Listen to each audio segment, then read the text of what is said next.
over to the kitchen before we go today because the leprechaun isn't the only one that gets the lucky charms on St. Patrick's Day. We are making our own sweet treats. Betty Mafla, the owner of Shimmer and Delights. Welcome back. Thank you so much for having me back. I'm delighted to be here. Yes, and you brought so many fun decorations. We are ready for the festivities, and we need our sweet treats. Oh, absolutely. We can't have any type of holiday or any type of special day without our sweet treats. Always have to have some sweet treats.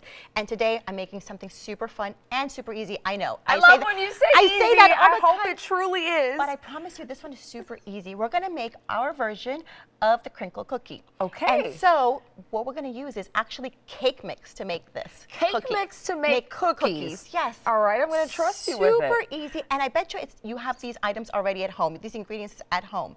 We're going to take your boxed cake mix. I usually like to use a plain flavor. If you want, you can use flavoring, but for this one, we're going to use plain flavoring. Okay. So to here, we're going to add 2 eggs, and then we're going to add our oil, a 1/4 cup of oil right in here. Does it matter what kind of oil? Just any kind of cooking oil? What do you like the best? I like to use vegetable oil, to be honest with you. And then you can add one, and I can add another one here. A little bit of food coloring. A little bit of food coloring. Oh, I went very... That's okay, you can. You can make it as green as you'd like. And then we go ahead and we mix this. And we mix this and we mix this. I personally like to use the mixer for this because the consistency is a little bit on the pasty side. So once this is all mixed in, we put this in the refrigerator. Okay. How long? About 30 minutes. We put it in the refrigerator. Not too long. No, and then this is the consistency. You see how it comes out a little bit pasty? So normally I would be concerned if what I made looked like that, but that's what we're going for. That's exactly what we're going for, exactly. So we're going to take a spoon, and you look at it, you're like, oh my God, what am I going to do with this? All you're going to do is just dump it into your granulated sugar. And you see how it gets a little bit pasty? This is supposed to happen, I promise you. Okay. And in the bowl in here, that's where we roll it to make our little ball. Because if you take it and you start, it's going to be a mess. You're not going to be able to get it. It almost looks like Play-Doh, so I feel like this is one of those kind of cooking things that maybe the kids would enjoy too. They would love this. Yeah. Oh my God, it's so easy. And then we go ahead and we dip it into our powdered sugar. Double the sugar. Double the sugar, double the pleasure. Yeah. And then we go ahead and we set it right in there. Okay, and then did you kind of mash these out a little bit? A little bit, just a little bit, not too much, just a little tap, tap, tap, and you're good to go. And then we spread them out a little bit. We put them in the oven for about 15 to 12 minutes, depending on your oven, at 350, depending on your oven. Okay. We go ahead and we put this in here. And now we have the magic of TV. The magic of TV, voila, we're all done. These and are here great.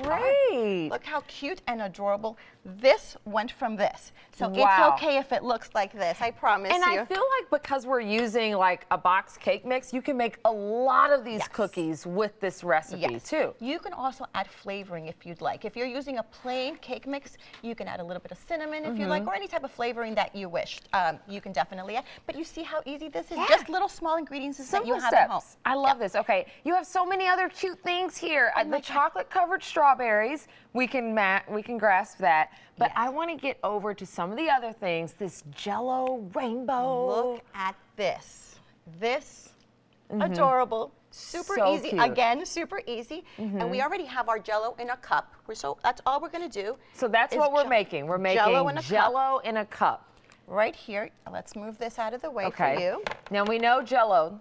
That's simple. That's super simple, Jell-O. And then you're going to take your favorite sugary candy strip right here. Oh. So these come in long strips. I just cut them in half. That's all I did. I was going to say, these are perfect size. Yep. Okay. There we go. And then all you're going to do is take your whipped cream and you're going to go from side to side. Yes. There you go. And then we're going to take a little strip. Okay. Oh, this is fun. And you can't go wrong. Boop. Look at that. You cannot go wrong. These are adorable. And I like that these are both things that you've offered us today are like single serve. You can just set these out. They're ready to go. They're ready to go. Easy to make. Love it. Actually fun to make. Yeah. This is a lot of fun. This is a lot of fun to make. We also have our Rice Krispie treats. You make them regular, wherever your favorite recipe is, and you just take your little cookie cutters, you mold them out. You have your cake pops as well. a lot of fun treats that you can make at home with the family. You got us covered for St. Patrick's Day. Thank you so much for being here with us again today. So much fun. And you can check out more of the cookies, the cakes, the cupcakes, pretty much any dessert idea that you can think of on her Shimmer and Delights Instagram page. So happy St. Patrick's Day. Have a good one, and we will see you next time.